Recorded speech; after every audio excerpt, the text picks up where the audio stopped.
এখন লক্ষ্য করুন, আমাদের দেহটা যদি রথ হয়, তবে এই দেহরথের সারথী রূপে পরমাত্মা জগন্নাথই আছেন।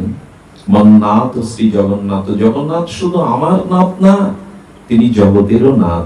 সেই জগন্নাথের তত্ত্ব জেনে সত্য দ্রষ্টা হয়ে প্রেমের দৃষ্টিতে, ভাবের দৃষ্টিতে যদি দেখা যায়, তাহলে তার আর পুনর্জন্ম হওয়ার কথা না। আমরা তত্ত্বের দৃষ্টিতে, ভাবের দৃষ্টিতে, প্রেমের দৃষ্টিতে জগন্নাথকে দেখছি না। রথ তো হলো, সারা পৃথিবী জুড়ে রথ হলো, জগন্নাথকেও আমরা অনেকেই দেখলাম, রশি ধরে টানলাম, জয় জগন্নাথ ধ্বনিতে আকাশ বাতাস মুখরিত করলাম। এভাবে টানলেই যে তোমার জন্ম মৃত্যু চক্র বন্ধ হবে তা নয়। প্রেমের দৃষ্টিতে দেখেছে তো, ভাবের দৃষ্টিতে দেখেছে তো, তত্ত্বের দৃষ্টিতে নিরীক্ষণ করেছে তো। যে ব্যক্তি তত্ত্ব তো তত্ত্বের দ্বারা দর্শন করো। এই জন্য বললেন জগন্নাথ স্বামী। প্রথমেই বলছেন তুমি তাকে স্বামী রূপে স্বীকার করেছে তো। স্বামী মানে নারীদের প্রতি স্বামী এরকম না, ইনি হলেন জগত স্বামী। আমরা সকলে প্রকৃতি, আমরা সকলেই তার সেবিকা, তিনিই একমাত্র পরম পুরুষ। এই জন্য বলছেন তিনি গতি, তিনি ভর্তা, তিনি প্রভু, তিনি নিবাস, তিনি সাক্ষী, তিনি সুহৃদ, তিনি একমাত্র অগতির গতি, তিনি হলেন আশ্রয়। আমরা এই দৃষ্টিতে দেখছি না। এই দৃষ্টিতে যেদিন দেখবেন, সেই দিনই আপনার এই ভববন্ধন হতে মুক্ত। কেমন জানেন, আমরা মালা দেখছি, কিন্তু মালাটা হয়েছে কি কারণে জানেন? সুতাই হলো মালার কারণ। সুতোতে গ্রন্থিত না হলে ফুলগুলো কি মালা হতো না? এটা এখন সুতা দেখছেন না মালা দেখছেন? এখন মালাই দেখছেন কিন্তু সুতাকে দেখছেন না। কিন্তু মালার কারণই হলো, তেমনি আপনি স্ত্রী পুত্র বন্ধু সজ্জন কুটুম্ব পিতামাতা জগৎ দেখছেন, কিন্তু জগতের কারণ জগন্নাথকে দেখছেন না। এটাই হলো ভ্রম। আচ্ছা, আমি আমার গায়ের 19 বস্ত্রখণ্ডটা দেখছি, আপনি আপনার গায়ের বস্ত্রটা দেখছেন, কিন্তু এই বস্ত্রখণ্ডটা তৈরি হয়েছে কি দিয়ে? সুতা ছাড়া কি কাপড় হয়? সুতা দেখছি না, দেখছি কাপড়। জগৎ দেখছি কিন্তু জগন্নাথকে, এর কারণ যিনি। পিতামাতা কেন পেলাম, এই শরীর কেন পেলাম, এই বিশ্ব ব্রহ্মাণ্ড কেন পেলাম, এর কারণের কারণকে, সেই কারণকে আমরা দেখছি না। যেদিন ওই কারণকে দেখব। আচ্ছা, মাটির ঘট দেখলে, ঘরটাকে আপনা আপনি তৈরি হয়েছে? মাটি করে কি ঘট পাওয়া যাবে যেখানে সেখানে? অর্থাৎ ঘর তৈরি হতে দুটো কারণ লেগেছে, এক হলো নিমিত্ত কারণ, আর এক হলো উপাদান কারণ। মাটির ঘর তৈরি করতে গিয়ে উপাদান হলো মাটি, আর নিমিত্ত হলো কুমোর। কুমোর ছাড়া মাটির দলা কি ঘট হয়? এই জন্য ঘরটা দেখলেই মনে হয় উপাদান কারণ মাটি হলেও নিমিত্ত কারণ এর পেছনে কোনো কুমারের হাতের শিল্প লাগানো আছে। ঘট কি এমনি এমনি হয় মাটি থেকে? কুমোরের হস্তশিল্প ভাবনা দ্বারাই রূপ নেয় ঘট। তাহলে ঘট দেখলে কার কথা মনে করা উচিত? কার কথা? কুমোরের কথা। জগৎ দেখলে কার কথা মনে হওয়া উচিত? জগন্নাথের। আমাদের তা হয় কি? আমরা তো নিজেরাই বলি আমি করেছি, আমি কর্তা সাজি, যা কিছু করি আমি কর্তা, এবং ওই আমি করেছি ভেবে তার ফলটাও আমি দাবি করি, করি কিনা?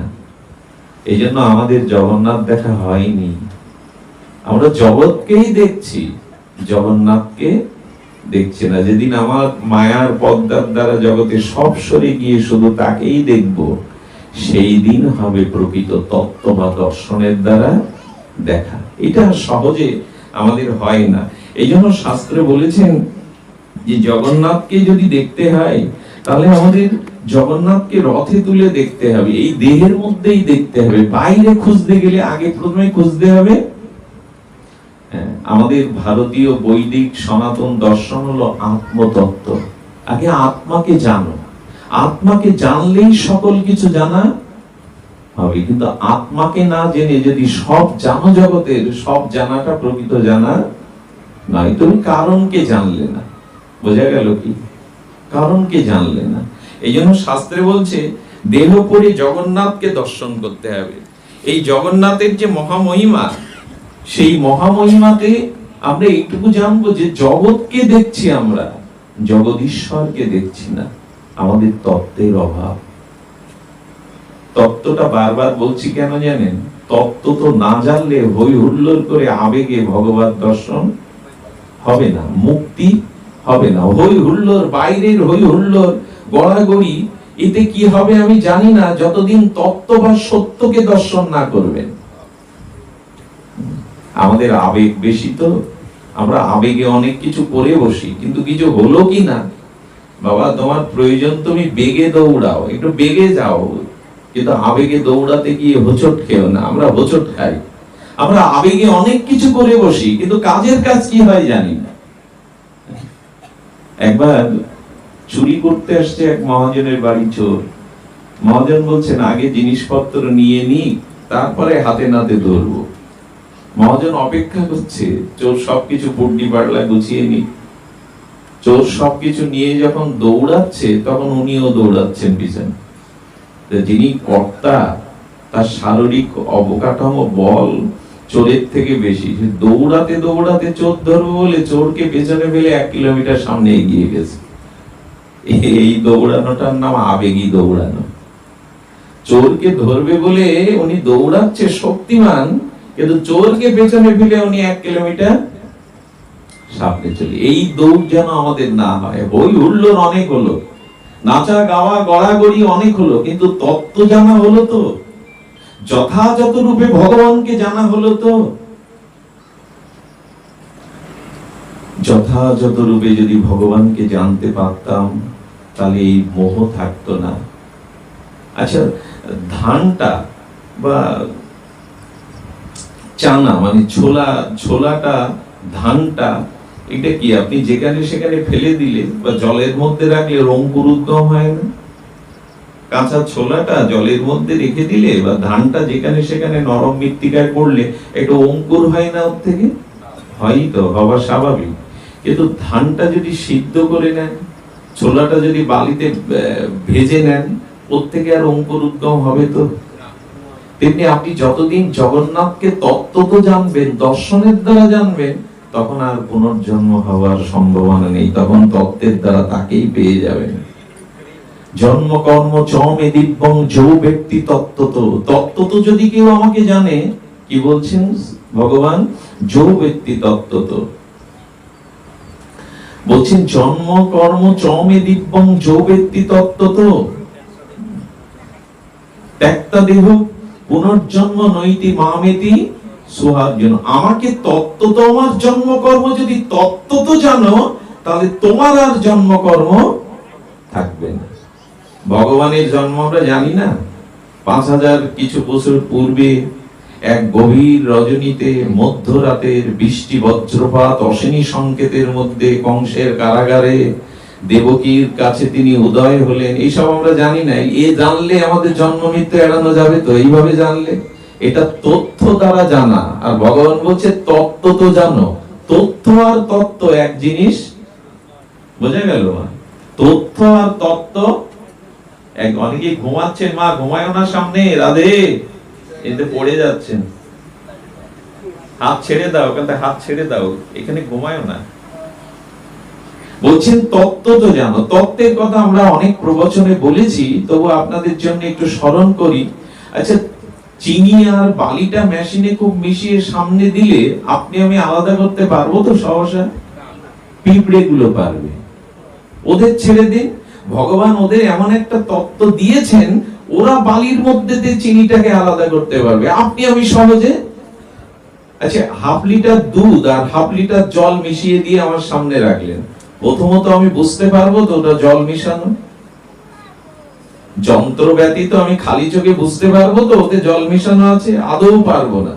আচ্ছা, যদিও জানলাম জল আর দুধ আধা লিটার মিশ্রিত করা, যদি বলে এটা আলাদা করেন, পারবে তো মা? তোমাদের হাতে দিলে জলটা আলাদা, দুধটা আলাদা। বলে রাজহাঁস পারবে, রাজহংস ঠোঁট দিলে দুধটা নিয়ে জল রেখে দিতে পারবে। ওই একটা পক্ষীর মধ্যেই কেবল এই ক্ষমতাটা ভগবান দিয়েছে। আচ্ছা, একটা মরা লাশ শ্মশানে পড়ে আছে, নদীর জোয়ারে ভেসে আসছে, আর একজন কৌতুকী মানুষ দেখছে 20 কিলোমিটার 10 কিলোমিটার উপরে গৃহীত শকুনগুলো ঘুরছে, চিলগুলো। কেন ঘুরছে? ওরা বহু দূর থেকে মরাকে চিহ্নিত করতে পারে। আর ওরা সবভুক প্রাণী, কারণ মরার মাংস ওরা ছিঁড়ে ছিঁড়ে খায়।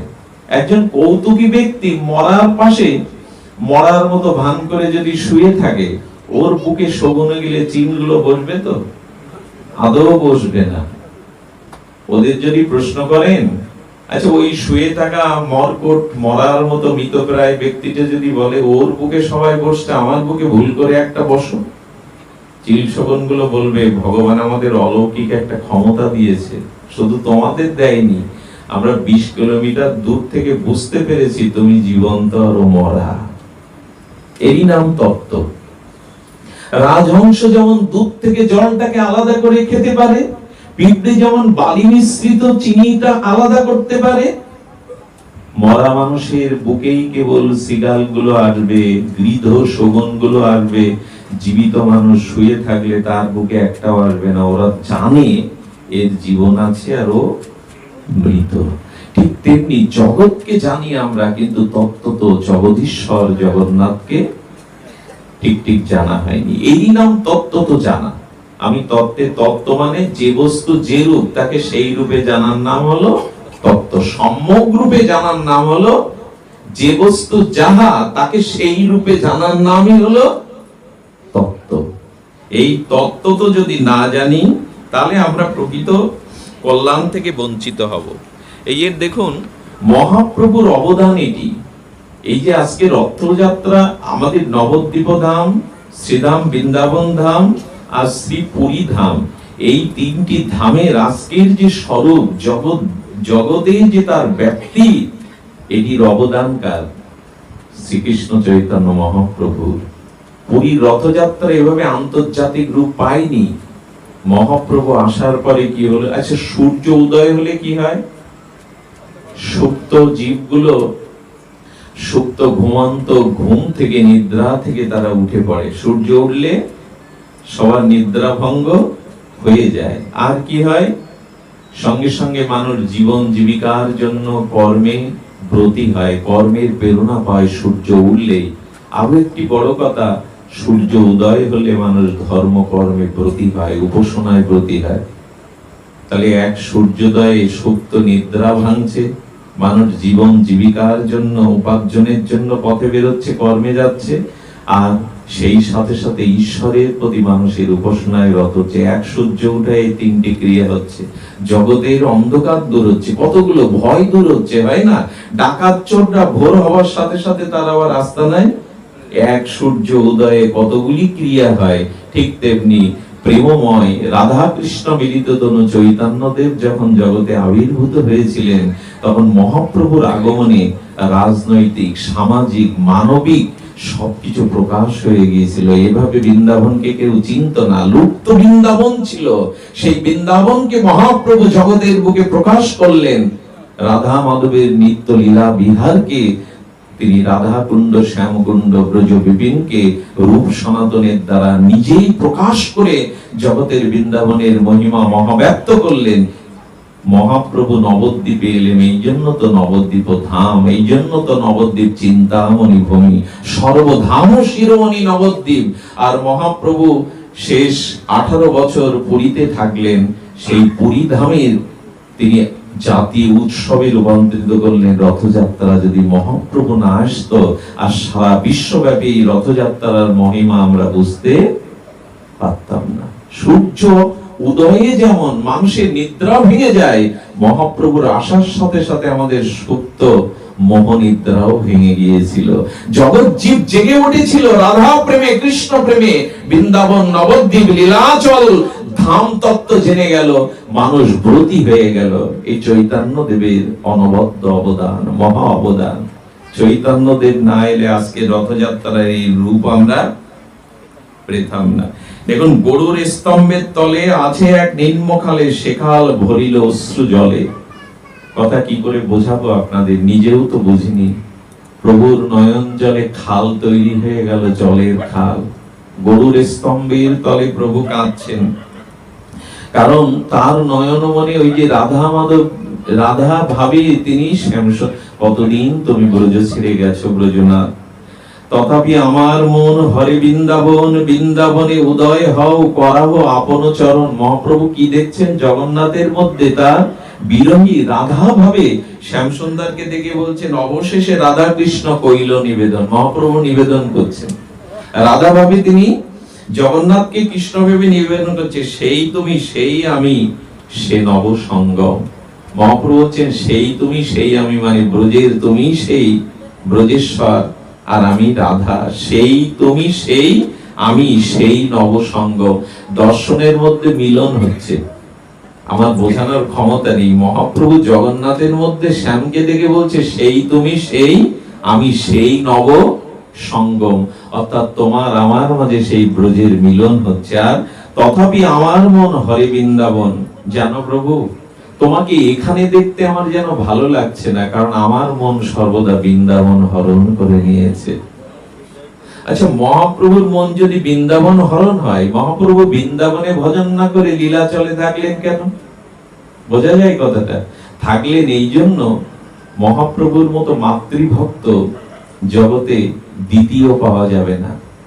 মহাপ্রভু সন্ন্যাসের পরে নিত্যানন্দ প্রভু তখন ফিরিয়ে এনেছিলেন সচিমার নবদ্বীপ ভক্তদের প্রাণ রক্ষার্থে। মহাপ্রভুকে ভ্রমের দ্বারা তিনি ফিরিয়েছিলেন, যমুনার নাম করে বৃন্দাবনের নাম করে এনে সুরধনী গঙ্গায় আনলেন। অদ্বৈত আচার্যকে বললেন, আপনি নৌকা প্রস্তুত রাখুন। তিনি শান্তিপুরে 10টা দিন বা 7টা দিন ছিলেন। ওই সময় সচিমা এলে সচিমাকে প্রদক্ষিণ করে প্রণাম করে কোলে বসে বলেছিল, মা তুমি যদি বলো সন্ন্যাস ছেড়ে দিয়ে আবার সংসারে ফিরে আসতে, আমি আসব। কারণ তুমি জন্ম জন্মান্তরে আমারই মা, তোমাকে প্রণাম। মাকে প্রণাম করে প্রদক্ষিণ করে নিমাই বলছে, মা তুমি কেঁদো না, তুমি যদি বিরহে দুঃখ কষ্ট চোখের জল ফেলো, তাহলে আমি সন্ন্যাস ত্যাগ করে গৃহে ফিরে আসবো। আচ্ছা, সচিমা তো তখন বলতে পারতো, আয় নিমাই, তুই আমার একমাত্র আদরের ধন, আমার জীবন, আয় ফিরে আয়। সচিমা সাধারণ নন, যার গর্ভে উদয় হলেন মহাপ্রভু তিনি সাধারণ না রে নিমাই, আজ যদি তুই ফিরে আসিস সন্ন্যাস ধর্ম কলঙ্কিত হবে, জগতে সন্ন্যাস ধর্মের গায়ে কলঙ্ক পড়বে। তবে আমার একটা কথা রাখবি, তুই বৃন্দাবনে ভজন না করে পুরী ধামে লীলা চলেই থাকবি। কারণ বৃন্দাবন তখন লুপ্ত, বৃন্দাবনের কোনো সংবাদ বাংলায় পৌঁছাতো না, কিন্তু লীলাচলে গতাগতি ছিল এই গৌড়ীয়দের। এই জন্য লীলাচলের সংবাদ আমি পাবো নিমাই, তোর সংবাদটা অন্তত আমি পাবো। মায়ের কথা রক্ষার জন্যই মহাপ্রভু লীলাচল। দেখুন, ভক্ত হতে গেলে মাতৃভক্ত হতেই হবে, পিতৃভক্ত হতেই হবে। পিতামাতাকে সম্মান যে করে না, পিতামাতার প্রতি যে সন্তানের আনুগত্য নাই পিতামাতার প্রতি, সে বড় হতে পারে, শ্রেষ্ঠ হতে পারে, ভক্ত হতে পারে, এটা ঠিক নয়। মায়ের প্রতি শ্রদ্ধা রাখতে মহাপ্রভু থাকলেন। আর কি বলছেন, বৃন্দাবনে উদয় করাও আপন চরণ। রাধারানী আছে কি জেনারেটর আছে, দিয়ে দাও। তথাপি আমার মন হরি বৃন্দাবন। কি বলছেন মহাপ্রভুর বাণীগুলো কর্ণ দিয়ে হৃদয়ে প্রবেশ করলেই শুদ্ধ ভক্তি হবেই হবে। বৃন্দাবনে উদয় করহ আপন চরণ, চলো দুজনে বৃন্দাবনে গিয়ে, মানে সেই ভাবের আবেশে ব্রজ লীলা স্মরণে রাধা ভাবে শ্যামসুন্দরকে বলছেন, চলো দুজন আপনে উদয় হয়ে বৃন্দাবনে। আর কি বলছেন, ইহা লোকারণ্য হাতি ঘোড়া রথধ্বনি। আহা, এ কথা কি করে বোঝায় আপনাদের? মহাপ্রভু বলছেন, শোনো, এখানে লোকে লোকারণ্য। জগন্নাথের রথে আপনারা তো জানেন 30 লক্ষ লোকের সমাগম হয়, কত হাতি কত ঘোড়া, তাই না? বললেন, ইহা লোকারণ্য হাতি ঘোড়া রথধ্বনি। কত রথের ধ্বনি হচ্ছে, ঝাঁস কাসর মৃদঙ্গ বাজছে, কত হাতি ঘোড়া।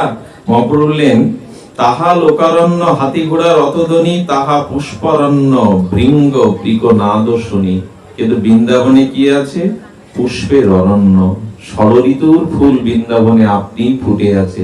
একই সাথে ষড়ঋতুর ফুল ফোটে আমাদের দেশে, কিন্তু বৃন্দাবনে এমন এক মহিমা, ওখানে ষড়ঋতুর ফুল, ওই ফুলে মালা গেতে, বৈজয়ন্তী মালা গেতে গোবিন্দের গলে সখীরা পরত, রাধারানী পরত, একই ঋতুতে ষড়ঋতুর ফুল পাওয়া যাবে বলে এটা বৃন্দাবনেই সম্ভব।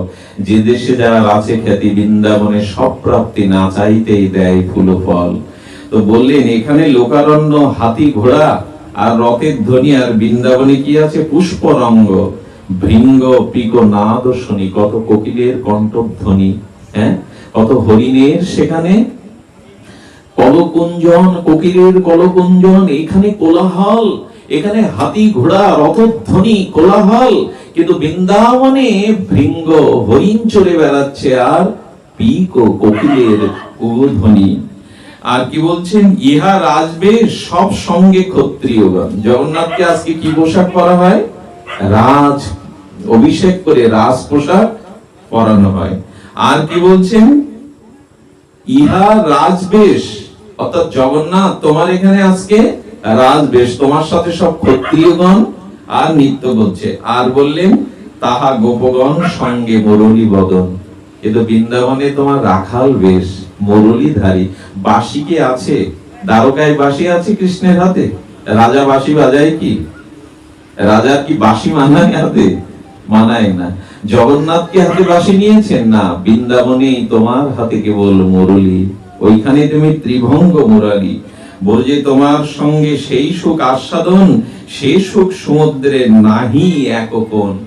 আমি রাধা ভাবে ললিতা বিশাখা সাকে বৃন্দাবনে যে সুখ, তার কোটি সুখের এক কোণ এখানে। তার মানে মহাপ্রভু কি বলতে চাইছেন? মহাপ্রভু বলছেন এখানে তোমার ঐশ্বর্যময়, আর বৃন্দাবন হলো মাধুর্যের ভজন। এইটা কিন্তু বুঝতে হবে, মাধুর্যের ভজন আর ঐশ্বর্যের ভজন।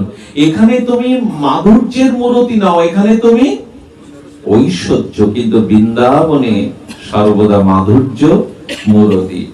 আমালয়া পুনলীলা কর বৃন্দাবন, তবে আমার মনোবাঞ্ছা হয়তো পূরণ। তুমি আমাকে নিয়ে চলো ব্রজে, সেই যুগল মিলনের মধ্যে সখী সহ নিকুঞ্জ কুঞ্জে, নিভৃত কুঞ্জে তোমার আমার যে লীলাময় প্রেম লীলা, তুমি আমাকে সেখানে নিয়ে চলো। মহাপ্রভু এই অনুভব করার জন্য কাঁদছেন, পাচ্ছেন না তো? আমরা আমাদের বিরহে দিয়ে জগন্নাথকে দেখছি না। শুধু ভক্তগণ, এই জন্য রথযাত্রা আমাদের মনে করিয়ে দেবে এই মাধুর্য ভাব। যে রথের ইতিহাস আজ আমি আপনাদের বলবো না, যেহেতু রথযাত্রা, তবু জগন্নাথের কথা কিঞ্চিত লীলাতে আসবো। দেখুন, আজও যারা ভগবানকে বিশ্বাস করতে চায় না, আমি তাদের হাত জোড় করে অনুরোধ করব, জগন্নাথ পুরী এই পুরুষোত্তম ক্ষেত্র, নীলাদ্রি শেখরের পুরী ধাম এমন একটি ক্ষেত্র, এখানে ভগবানের বিশ্বাস আপনাকে এনে দেবেই। পুরীতে জগন্নাথ এই পুরুষোত্তম ক্ষেত্র, সাক্ষাৎ ভগবানের প্রকট এখানে। এখানে অবিশ্বাসের কোনো স্থান নেই। আমি কয়েকটা প্রমাণ আপনাদের দিচ্ছি। দেখুন, যারা বলতে চায় তর্ক ছাড়া, যুক্তি ছাড়া, বিজ্ঞান ছাড়া ভগবানকে ভাবে মানব না, আমি বলি কি, তোমরা অন্ধবিশ্বাসে, অনেকেই ওরা বলে, যুক্তিবাদীরা বলে, তার্কিকরা বলে, তোমরা অন্ধবিশ্বাসে ভগবানকে মানো। আজকাল তো নাস্তিকের সংখ্যা বেড়ে যাচ্ছে। ধর্ম করতে গেলে, ঈশ্বরকে পেতে গেলে মাঝে মাঝে অন্ধবিশ্বাসও দরকার। আচ্ছা, আমার বাবার পরিচয় সব থেকে ভালো কে দিতে পারে? আমার কে বাবা, এই পরিচয় কে দিতে পারে? মা। তো মাই প্রকৃত বলে দিতে পারে।